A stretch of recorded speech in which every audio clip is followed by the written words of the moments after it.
السلام عليكم ورحمة الله تعالى وبركاته كسود واو تحنيهين عافماتك هاي ومركا لي موقع عصب أسبوعا waxaan kuu soo gudbin doonaa cudurka ilka xanuunka.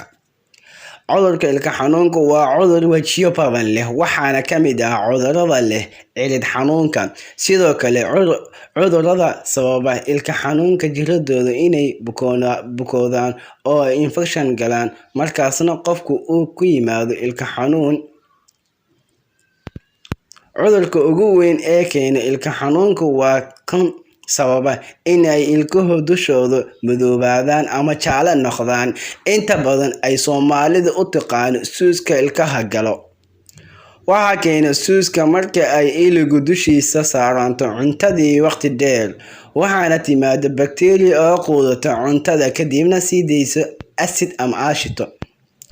Kadib waxaa samaysmayo madmadow yaryar oo godad ah. Marka ay isku darsamaan waxay sameynayaan god weyn oo iliga dushiisa ay cuntadu ku ururto kadibna qofku waxaa loo soo gudbinayaa xanuun iyo wax cunis la'aan. Xanuunka iliga dartiisa. Iligu wuxuu ka kooban yahay 3 lakab oo kala sareysa. Inta badan xanuunka wuxuu yimaadaa oo qofku joog iyo jiifba u diidaa marka uu gaadho lakabka 3aad oo ahna lakabka ay soo gaadhaan xididdada dhiigga iyo neerfaha. Iliguna uu ka helo wixii quudasho ah. Waxyaabaha ku kaalmeeya bakteeriyada inay iliga gasho oo madoobayso ama ay jaaleyso waxaa sabab u ah waxyaabaha la cuno oo ay sokortu ku badan tahay sida shukulaatada, nacnaca, macmacaanka iyo wax kasta oo laga sameeyay sokor badan.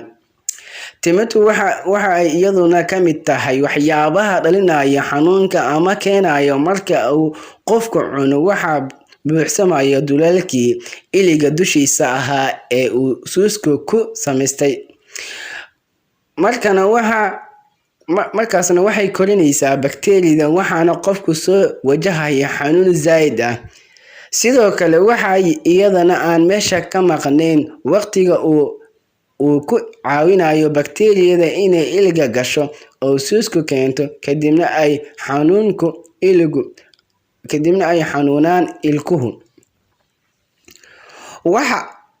Haddaba talo ahaan cudurkan waxaad uga hortagi kartaa adigoo tillaabooyinkan soo socda ku dhaqmo. Talo ahaan waxaan kuu siin doonaa halkanito 4 talo aad uga hortagi karto ilka xanuunka. Talada koowaad, inaad ku dadaashid cadayashada ilkaha iyo sifaynteeda adigoo isticmaalaya brushka ilkaha gaar ahaan waxa aad u habboon inaad habeenkii intaadan seexanin aad marisid cadayga 3 jeer ilaa 4 jeer. waayo waad cashaysay cashada ka bacdi intaadan seexanin ka hor salid aad tagin waxaa habboon inaad ilkaha cadayso hataa 3 mar ilaa 4 mar aad cadayga ku jiidid. Talada labaad, inaad cuntid raashin isku dheelitiran xagga sokorta ay ku yar tahay maxaa yeelay tani waxay ka ilaalinaysaa inaad wax badan kaga hortagto bakteeriyada inay fursad ku hesho ilkaha xilliga habeenkii. Haddii cunno dheelitiran aad cuntid bakteeriyada fursad waxay u helaysaa inay ku samaysato godad ama ay soo fuusho iligii.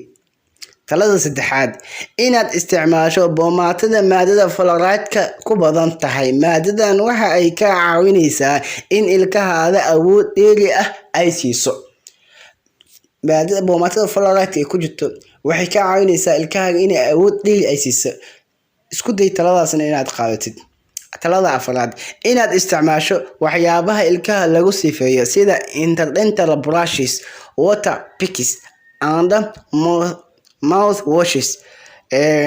Brushka ilkaha lagu cadaysto, biyaha ilkaha lagu luqo ama lagu dhaqo. Sidoo kale waxyaalaha afka lagu cadayo brushka ama wixii la midka ah. Muuqaalkan halkaas uu yahay fadlan hadda channelka cusub tahay subscribe inoo saar muuqaalkan like inoo saar. إن شاء الله وإنه مركله مقال كلا إن شاء الله. دو إلهي. والسلام عليكم ورحمة الله تعالى وبركاته.